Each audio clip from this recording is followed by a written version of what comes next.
Shalom Israel, we give all praise to Yahweh Shemiah Shai, double honors to the elders and apostles of Great Millstone, peace and shalom to the elect that's pushing out this word throughout the four corners of the globe. For the edification of the house of Dawadah, we do these lessons. Hope you're in good spirits. Just going to go straight to the scriptures, and hopefully it won't be long, but it will be edifying. Me and a brother in the camp, Zionala, was going over a few scriptures speaking about the day of preparation and coming to the conclusion we're in the day of preparation.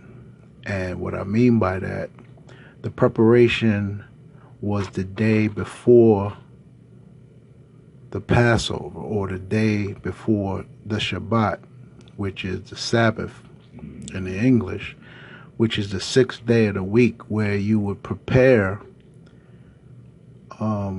whatever you needed to prepare for your house before the Passover. Because remember, the Passover or the Shabbat, you can't cook, buy, or sell on that day. So you had to prepare, you had to do all that you needed to do for your house on the sixth day. And when you read also Revelations, we're in the sixth trump. So, it all corresponds with each other when you take the totality of the scriptures of the day of preparation. This is why I say, come to the conclusion that we're in a day of preparation before the great Exodus, or the great day of the Lord. And we're going to go over a few scriptures, and I just wanted to go into the history. So we go into the first scripture. This is Exodus 16, and I'm going to start at verse 11. It says, "And the Lord Yahweh spake unto Moses, saying, I have heard the murmurings of the children of Israel. Speak unto them, saying, At even you should eat flesh, and in the morning you shall be filled with bread. And you shall know that I am the Lord your power. And it came to pass that at evening the quails came up and covered the camp, and in the morning the dew laid round about the host. And when the dew was gone up, behold, upon the face of the wilderness there laid a small round thing, as small as the hoarfrost on the ground. And when the children of Israel saw it, they said one to another, It is manna. For they wist not what it was. They didn't understand what it was. And Moses said unto them, This is the bread which the Lord had given you to eat. Children of Israel always murmured to Moses, "Why are we out here? We're gonna be killed out here. We're gonna die out here. There's no water. There's no bread. There's no food. Let's go back to Egypt." Always murmuring, not having faith in Yahweh Shemiah Shai to overshadow them and protect them to go before they go into the land of promise. Basically, what it was a 40-year weeding process. He was weeding out those murmurings, out that faithless people, because even though the children of Israel was delivered, everyone didn't believe. And this is what's happening today. Even all the way up today, you have people who know they're Israel, but they really don't believe. They don't believe that the Lord got them. They don't believe that the Lord is going to take care of them. They don't believe that the Lord is going to feed them. This is why we talk about the mark of the beast so much, the RFID microchip, because in that day, Esau got your food. Esau got your rent. Esau got your money. He got everything for you. However, you're going to get death right along with it, because this is his nature. His nature is not to make you alive. His nature is to put you to death. This is his way this is his way. This is just of his nature. It's nothing that he can even do about it. This is just part of his nature. So reading on, it says, "This is the thing which the Lord had commanded. Gather of it every man according to his eating an omer." An omer is like a jug or a jar, for every man according to the number of your persons. And that omer is about the size of a 2-liter bottle. Okay, so if you picture a 2-liter bottle, this is what you're supposed to fill up with manna, the day before. We're just going to go into it. So let me not jump the gun. It says, according to the number of your persons, take ye every man for them which are in his tents. And the children of Israel did so, and gathered some more, some less. And when they did meet it, and an omer, he that gathered much had nothing over, and he that gathered little had no lack. They gathered every man according to his eating. According to your eating. So if you had more, you had more. If you had less, you had less. It was just according to what you gathered and what you really needed. You gather your daily bread. This is where the saying comes from. This is where the scriptures come from. That you this is where the prayer says, give us this day our daily bread. This is what you need. You need more than that? No, you don't need more than that. You need what the Lord has provided for you according to your eating. And Moses said, let no man leave it till the morning. So that means you had to eat it that day. The bread that came from heaven, you eat it that day. Notwithstanding, they hearken not unto Moses. And this is where you get the Israelites who didn't listen according to the instructions. And this is why I say that we're living now in a day of preparation. We're supposed to be getting our minds right, getting our spirits according to how he told us, how he instructed us, and what to do. This is the preparation of the Lord. This is the preparation of the Lord. This is your time to get right. He's giving you grace to get it right. You see? Get your fill. No more, no less. It says, but some of them, and we're talking about these scriptures and the understanding of these scriptures, you get no more and you get no less. You get what the portion that's been given out to you, or what your fill, what your need is. It says, but some of them left it until the morning and bred worms. It became worms, this manna, and stank. And Moses was wroth with them. Why? Because they did not listen to the instructions. It says, and they gathered it every morning, every man according to his eating, and when the sun waxed hot, it melted. So it was just for that morning. You woke up to biscuits. You woke up to chicken and biscuits. Okay? And it came to pass that on the 6th day, this is the point, on the 6th day they gathered twice as much bread, 2 omers for one man, and all the rulers of the congregation and told Moses. Why 2? Because it was for the 6th day as well as the 7th day. Only on the 6th day and the 7th day you gather twice as much. Very simple instructions. And he said unto them, this is that which the Lord hath said. Tomorrow is the rest of the holy Sabbath unto the Lord. Bake that which you will bake today, meaning the 6th day, and seethe that you will seethe, and that you will remaineth over, lay up for you to be kept until the morning. And they laid it up till the morning, as Moses bade, and it did not stink, neither was there any worms therein, following instructions. And Moses said, eat that today, for today is the Sabbath unto the Lord, Yahweh. Today you shall not find it in the field. So on that 7th day, there was no bread. This is why you gathered twice as much on the 6th day, for you to have on the 7th day, or the Shabbat day.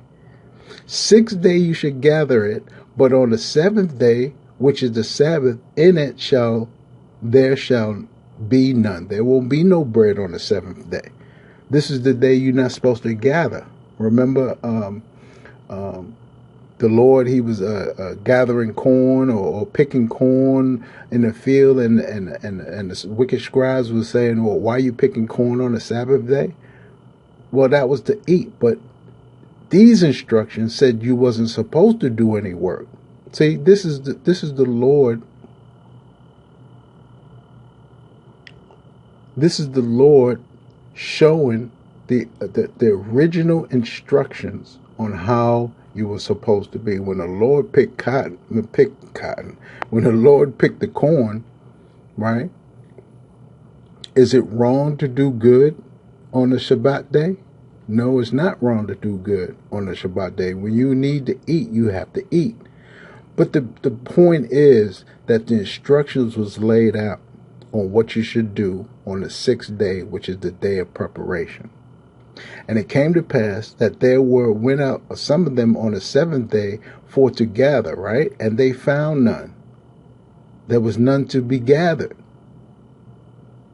And the Lord said unto Moses, how long refuse you to keep my commandments and my laws? See, for that the Lord hath given you the Sabbath, therefore he giveth you on the sixth day the bread of 2 days. Abide ye every man in his place, let no man go out of his place on the seventh day. So the people rested on the seventh day. This is the meaning on the seventh day. You're not supposed to do any type of work. People talking about having sex on the Sabbath day and cooking on the Sabbath day, doing whatever you want to do on the Sabbath day. No, this is not the original instructions. Okay, so we talking about getting right, getting our minds right to what the Lord wants, not what you want, because man can find gray areas, right, and try to use to his advantage instead of worshiping Yahweh Shem Shai's instructions, reverencing his instructions on how it's supposed to do, and teach your family and teach your people what it needs to be done, what he said to do, or you're going to receive worms. Or if you try to gather on a Shabbat day, on a day of rest, you ain't going to find what you need. This is why when the Lord come back, it's going to be his day. It's going to be the day of his gathering. And he's not going to find you out looking for whatever you're doing. Our day of preparation is today before the Lord come back. Okay? Moving on. I wanted to just to emphasize the sixth day was the day to receive 2 portions, because the seventh you wasn't going to get. John in the New Testament, St. John, 6th chapter and 26th verse, it says, Yahushua answered them and said, Salat. John 6 and 26 says, Yahushua answered them and said, verily, verily, I say unto you, you seek me not because you saw the miracles, but because you did eat of the loaves and were filled. Labor not for the meat which perisheth, but for that meat which endureth unto everlasting life, which the Son of Man shall give unto you. For him have God the Father, the power of the Father, sealed. Then said they unto him, what shall we do that we might work the works of Yahweh? Yahushua answered and said unto them, this is the work of Yahweh, that you believe on him whom he hath sent. The true bread. And we're going to get into that because the true bread was the sacrifice. The true bread was the Passover. The true bread is the understanding of the day of preparation before the great day of the Lord. Then said therefore unto him, what sign showeth thou then that we may see and believeth? What doeth thou work? Well, we could go back. This is a question of someone who really doesn't understand. You have to go back to the history like I did in Exodus and show that the Lord's works speak for themselves. He split the sea for the children of Israel to pass through. He swallowed up Pharaoh and his army. He had a pillar of fire by night and a pillar of smoke by day to guide the children of Israel. He split the rock. Moses split the rock so water can flow and the children will drink. He gave bread from manna. He gave the manna, the bread from heaven, every day. He gave the quails every day. The miracles is our history. We lived through those miracles. Those miracles is what sustained the children of Israel up until the time he's asking this question. Up until Yahweh Shai. The miracles is what we've been living. He says, our fathers did eat manna in the desert, as it is written. I just read it. He gave them bread from heaven to eat.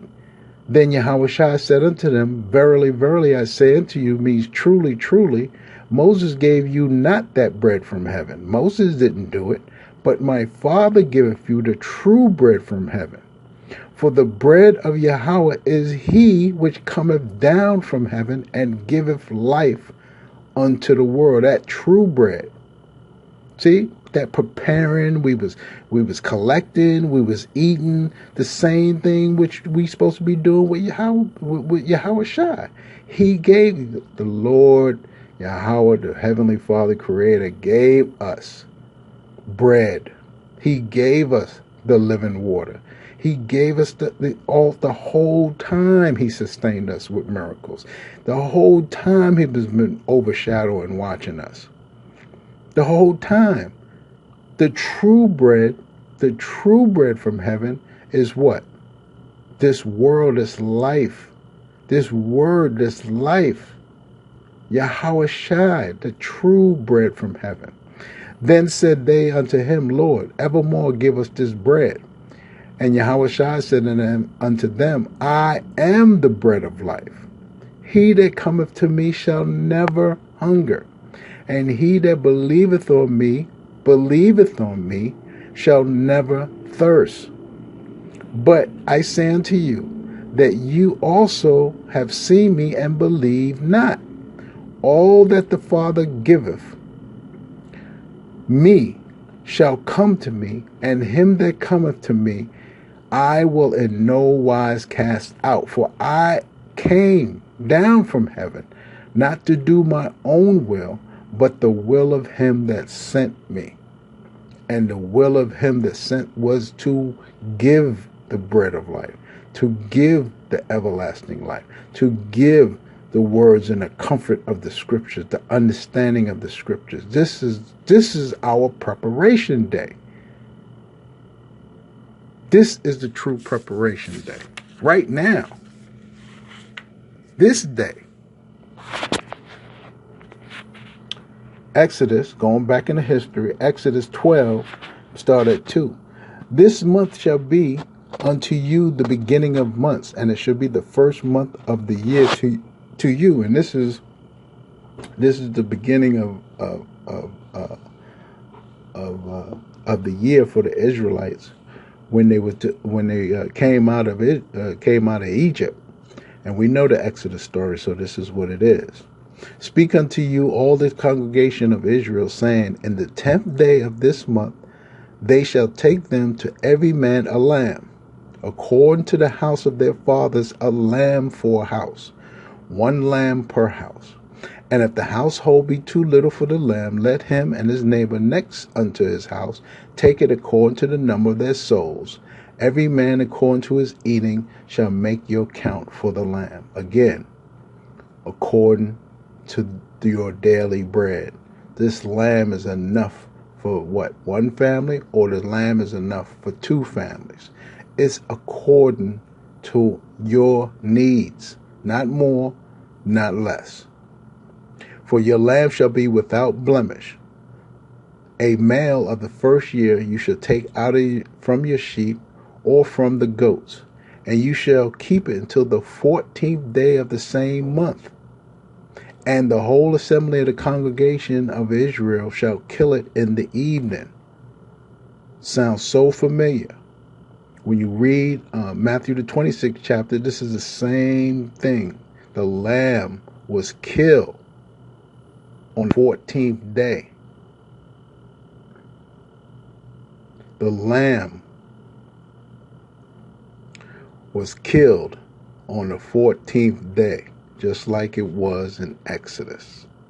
And they shall take of the blood and strike it on the 2 side posts and on the upper doorpost of the house. 2 side posts, 2 parts of one door. Yahushua is that door. The 2 side posts on either side. Think about it.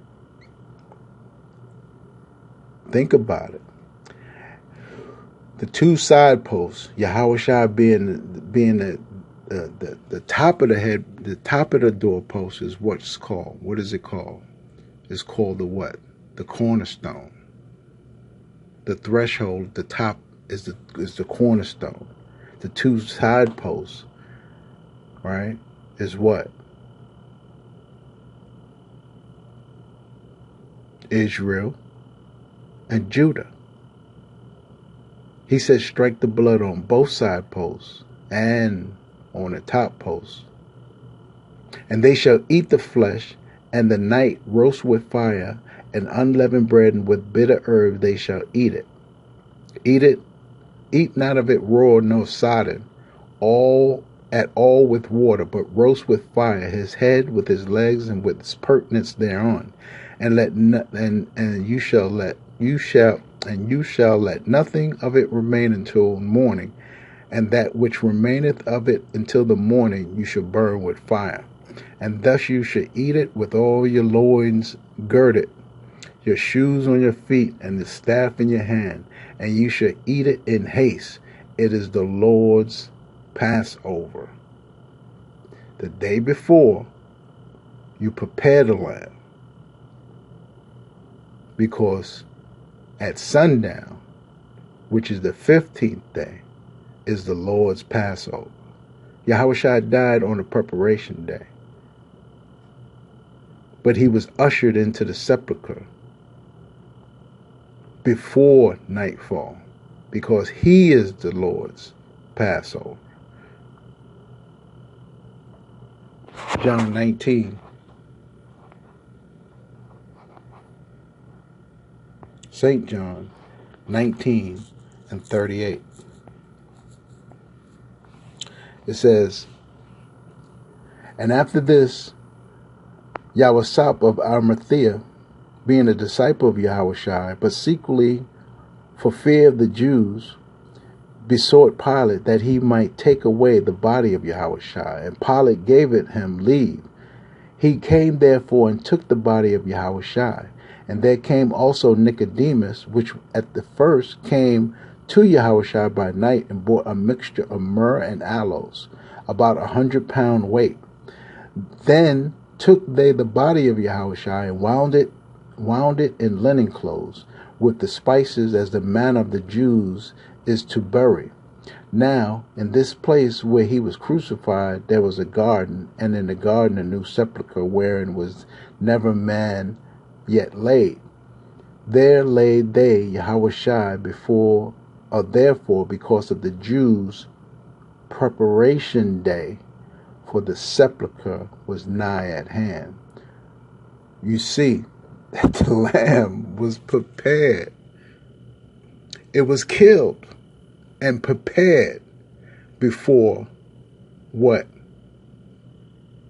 The Passover, which was at even. This is why they hurried and prepared, got the body, got the lamb that was slaughtered, prepared it with the myrrh and the aloe, clothed it in linen, fresh linen, put Yahushua in a sepulchre, a new sepulchre, to be the Lord's Passover. Do you see? Can you see? Isaiah 53 and verse 3. He is despised and rejected of men, a man of sorrows and acquainted with grief. And we hid as if with our faces from him. He was despised, we esteemed him not. Surely He has borne our griefs and carried our sorrows. Yet we did esteem him stricken, smitten of Yahweh, and afflicted. But he was wounded for our transgressions. He was buried, he was bruised for our iniquities. The chastisement of peace, of our peace, was upon him, and with his stripes we are healed. All we like sheep have gone astray. We have turned everyone to his own way, and the Lord hath laid on him the iniquity of us all. He was oppressed, and he was afflicted, yet he opened not his mouth. He is brought as a lamb to the slaughter, and as a sheep before her shearers is dumb. But he opened not his mouth. He was taken from prison and from judgment, and who shall declare his generation? For he was cut off out of the land of the living. For the transgressions of my people was he stricken. He was made and when he made his grave with the wicked and with the rich in his death, because he had done no violence, neither was any deceit in his mouth. Yet it pleased the Lord Yahweh to bruise him. He had put him to grief. When thou shalt make his soul an offering for sin, he shall see his seed, he shall prolong his days, and pleasure of the Lord shall prosper in his hand. He shall see of the travail of his soul, and shall be satisfied. By his knowledge shall my righteous servant justify many, for he shall bear their iniquities. Therefore will I divide a portion with the great, and shall divide the spoil with the strong, because he hath poured out his soul unto death, and he was numbered with the transgressors, and he bare the sin of many, and made intercession for the transgressors.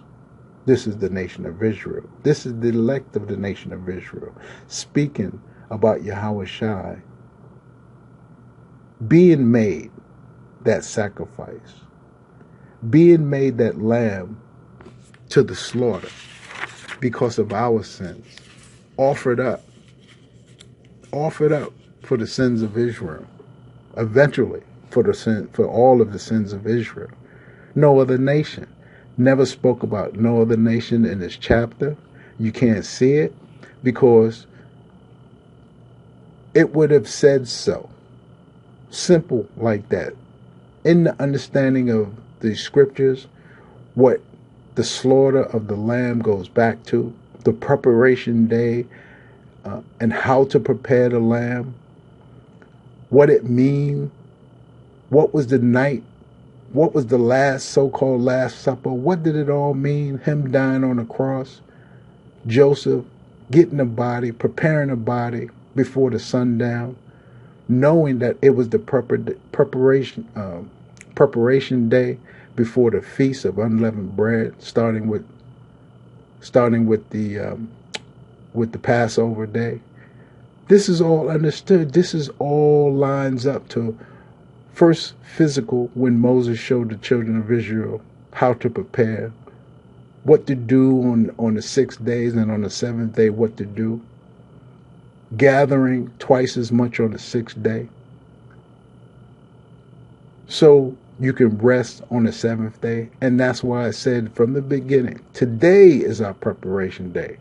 We need twice as much. We're going to gather twice as much as this word to get the understanding of the will of Yahweh Shem Yahweh Shai, and what it means for Yahweh Shai to die, be buried, and raised from the dead. This is what we believe.